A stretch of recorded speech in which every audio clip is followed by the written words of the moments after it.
अस्सलाम वालेकुम, मेरा नाम मारूख शकील है और मैं आपको वेलकम करती हूँ अपने यूट्यूब चैनल में। आज जो है वो हम इकनॉमिक्स 401 यानी इको 401 की शॉर्ट लेक्चर सीरीज़ स्टार्ट करने जा रहे हैं। आज हमारा लेसन नंबर 1 है जिसका नाम है इंट्रोडक्शन टू इकनॉमिक्स।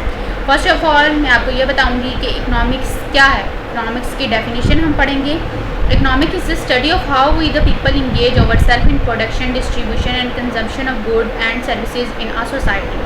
इकनॉमिक्स एक ऐसी स्टडी है कि कैसे पीपल अपने आप को, कैसे लोग अपने आप को इंगेज करते हैं प्रोडक्शन में, कोई चीज़ प्रोड्यूस करने में, उसको डिस्ट्रीब्यूट करने में और गुड्स और जो सर्विसेज होती हैं उसको कंज्यूम करने में।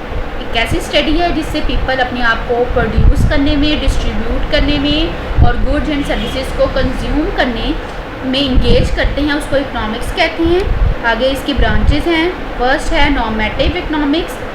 नॉर्मेटिव इकनॉमिक्स में is a branch of economics that incorporate value judgement. Normative economics में होता है जिसमें जो है वो इनकॉर्पोरेट की जाती है, वैल्यू जजमेंट की जाती है कि इकॉनमी जो है वो क्या पसंद करती है, economy what the economy should be like, कि इकॉनमी क्या मतलब जो है वो पसंद करती है और कौन सी जो है वो पर्टिकुलर पॉलिसी अपना जो है वो सजेस्ट करती है कोई भी जो है वो गोल अचीव करने में। ठीक है, कि इकॉनमी क्या पसंद करती है और कौन सी पॉलिसी जो है वो हमें रिकमेंड करती है कि हम जो है वो एक स्पेसिफिक गोल अचीव कर सकें। नॉर्मेटिव इकनॉमिक्स वो इकनॉमिक्स होती है। इसकी एग्जांपल दी हुई है।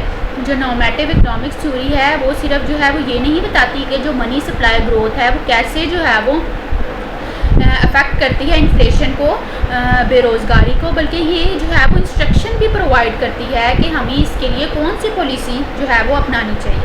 जबकि जो पॉजिटिव इकनॉमिक्स है वो एनालाइज करती है फैक्ट और बिहेवियर को। इकोनॉमी में जो है वो पॉजिटिव इकनॉमिक्स जो है वो फैक्ट और बिहेवियर को एनालाइज करती है और द वे थिंग्स आर। जो पॉजिटिव इकनॉमिक्स है वो प्रूव भी की जा सकती है, डिसप्रूव भी की जा सकती है और इसको जो है वो ये सिर्फ कंसर्न होता है कि इकॉनमी कैसे काम कर रही है। ठीक है ना, इकॉनमी वर्क्स, ये इकॉनमी वर्क्स से इसको सिर्फ जो है वो पॉजिटिव इकनॉमिक्स को जो है वो कंसर्न होता है। अनएम्प्लॉयमेंट इज़ इंक्रीजिंग, जैसे कि बेरोज़गारी जो है वो हमारी मईशत में बढ़ती जा रही है। आगे उन्होंने पॉजिटिव इकनॉमिक्स की एग्जांपल दी है कि पॉजिटिव इकनॉमिक्स ये तो बयान कर सकती है कि जो है वो मनी सप्लाई ग्रोथ जो है वो कैसे बेरोज़गारी को अफेक्ट करती है, लेकिन ये कोई इंस्ट्रक्शन नहीं प्रोवाइड करती कि हमें कौन सी जो है वो पॉलिसी अपनानी चाहिए। आगे फैक्टर्स ऑफ प्रोडक्शन बहुत ज़्यादा इंपॉर्टेंट हैं, शॉर्ट में भी आ जाते हैं और लॉन्ग में भी आता है। ये बहुत ज़्यादा इंपॉर्टेंट है, ये आपने अच्छे तरीके से कर लेना है। जो फैक्टर ऑफ प्रोडक्शन है उसमें आ जाता है land, capital, labour and entrepreneurship. First of all है लैंड। लैंड जो है वो आप जो ज़रूरी और इंडस्ट्रियल पर्पसेस के लिए यूज़ करते हो, जैसे कि नेचुरल रिसोर्सेज हो सकते हैं, यानी ज़मीन किसी भी चीज़ के लिए, जैसे काश्तकारी के लिए या इंडस्ट्रियल पर्पसेस के लिए आप जो ज़मीन यूज़ करते हो वो लैंड में आ जाते हैं। आगे है कैपिटल। कैपिटल में जो है वो ड्यूरेबल प्रोड्यूसर गुड आते हैं, जैसे कि मशीन या प्लांट, जब कोई मशीन और प्लांट लगाते हैं प्रोडक्शन ऑफ अदर गुड्स के लिए, जैसे कोई जो है वो मशीन्स लगाते हैं ताकि वो गुड्स प्रोड्यूस कर सकें, कैपिटल में ये आ जाता है। लेबर में जो है वो consist of man power use in the process of production. कोई भी चीज़ प्रोड्यूस करने के लिए आपको लोगों की तो ज़रूरत होती है ना, लेबर में जो है वो लोग आ जाते हैं, मैन पावर आ जाती है। जो इंटरप्रिटेंशिप है, इंटरप्रिटेंशिप में जो है वो मैनेजरेबल एबिलिटीज़ आ जाती हैं। एक आदमी जो अपनी एबिलिटीज़ जो है वो ऑर्गेनाइजेशन में लगाता है, इंटरप्रिटेंशिप में वो सारी एबिलिटीज़ आ जाती हैं। जो इंटरप्रिटेंशिप होते हैं वो ओनर भी हो सकते हैं, फर्म के मैनेजर भी हो सकते हैं। अगर स्कारसिटी, स्कारसिटी में उन्होंने ये बताया कि स्कारसिटी का ये मतलब नहीं है कि जो चीज़ है वो नायाब है, कि गुड इज़ रेयर।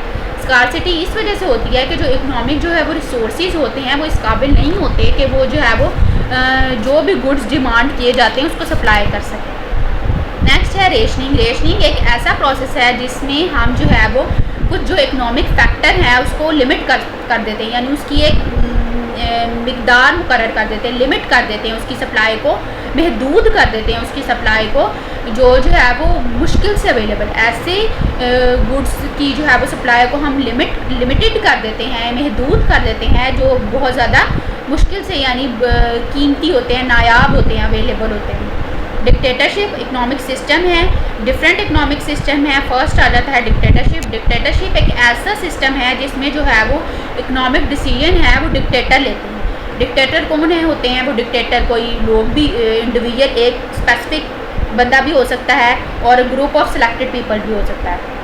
नेक्स्ट जो है वो है कमांड और प्लान्ड इकोनॉमी। जो कमांड और प्लान्ड इकोनॉमी है वो एक ऐसा इकोनॉमिक ऑर्गेनाइजेशन होती है जिसमें जो है वो इकोनॉमिक जो है वो फंक्शन होते हैं, यानी आप किसके लिए प्रोड्यूस कर रहे हो गुड, कौन प्रोड्यूस कर रहा है, ये सारा कुछ जो है वो गवर्नमेंट के लोग जो है वो गवर्नमेंट डायरेक्टिव डिसाइड करते हैं कमांड और प्लान्ड इकोनॉमी। नेक्स्ट है फ्री मार्केट, जिसको कैपिटलाइजिंग इकोनॉमी भी कहते हैं। फ्री मार्केट को कैपिटलिस्ट इकोनॉमी भी कहते हैं।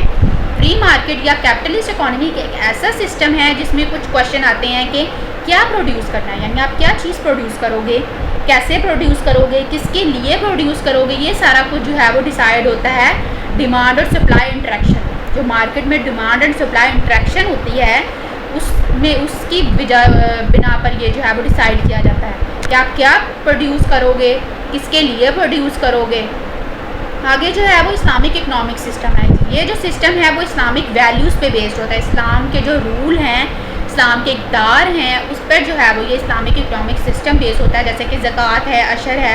इस्लाम ही जो है हमें सूद देने और ये जैसे रिश्वत लेने और देने से मना किया गया है इस्लाम में। जो इस्लामिक इकनॉमिक सिस्टम है वो इस्लाम के रूल्स या इस्लाम के इक़दार, इस्लाम की वैल्यूज़, इस्लामिक जो है वो उस पर जो है वो मुनहसर होता है। आगे है पाकिस्तान। जो पाकिस्तान की जो इकॉनमी है वो मिक्स्ड इकॉनमी है। ये एमसीक्यूज़ के लिए बहुत इंपॉर्टेंट है। एमसीक्यूज़ में आता है कि पाकिस्तान की इकॉनमी जो है वो इस्लामिक है, फ्री है तो या मिक्स्ड है, तो आपने मिक्स्ड इकॉनमी कहना है कि जो इस्लामिक पाकिस्तान की इकॉनमी है वो मिक्स्ड इकॉनमी है। In Pakistan there is mixed economic system. जो रिसोर्सेज, जो ज़राए हैं वो गवर्नड होते हैं गवर्नमेंट से भी और जो है वो इंडिविजुअल लोगों से भी। कुछ जो ज़राए होते हैं वो गवर्नमेंट के हाथ में होते हैं और कुछ जो है वो are in hand of the public, लोगों के हाथ में होते हैं। आगे वो है circular flow of good and income. 2 sector हैं circular flow of good and services में। पहला जो सेक्टर है वो हाउस होल्ड सेक्टर है। दूसरा जो सेक्टर है वो बिज़नेस सेक्टर है। बिज़नेस सेक्टर में फर्म्स आ जाती हैं, ठीक है ना। हाउस होल्ड जो होते हैं वो आपसे जो है वो गुड एंड सर्विसेज का मुतालबा करते हैं, डिमांड करते हैं, जबकि जो फर्म्स हैं वो आपको गुड एंड सर्विसेज मुहैया करती हैं।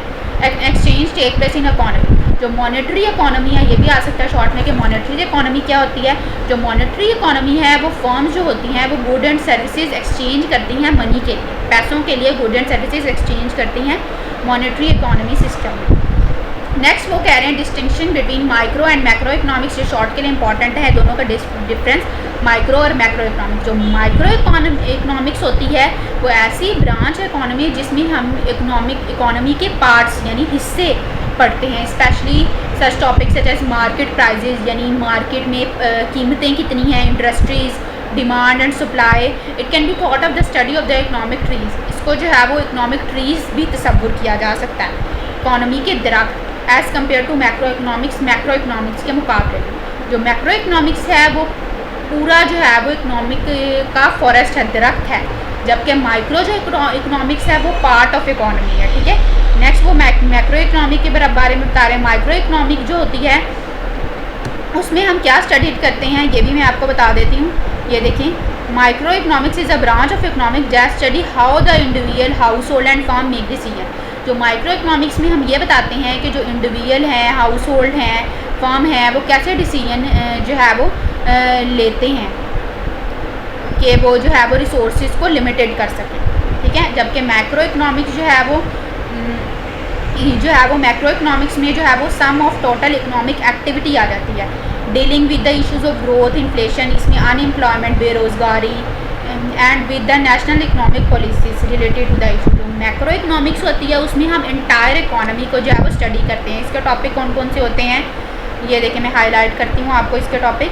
इसमें जो है वो एग्रीगेट प्रोडक्शन होती है, अनएम्प्लॉयमेंट, बेरोज़गारी होती है, इन्फ्लेशन एंड बिजनेस साइकिल होती है। इसको जो है वो इकोनॉमी का दरख्त तस्वुर किया जाता है as compare to micro economics. तो माइक्रो इकोनॉमिक्स है वो पार्ट ऑफ इकोनॉमी है, जबकि मैक्रो इकोनॉमिक जो है वो फॉरेस्ट ऑफ इकोनॉमी, ठीक है।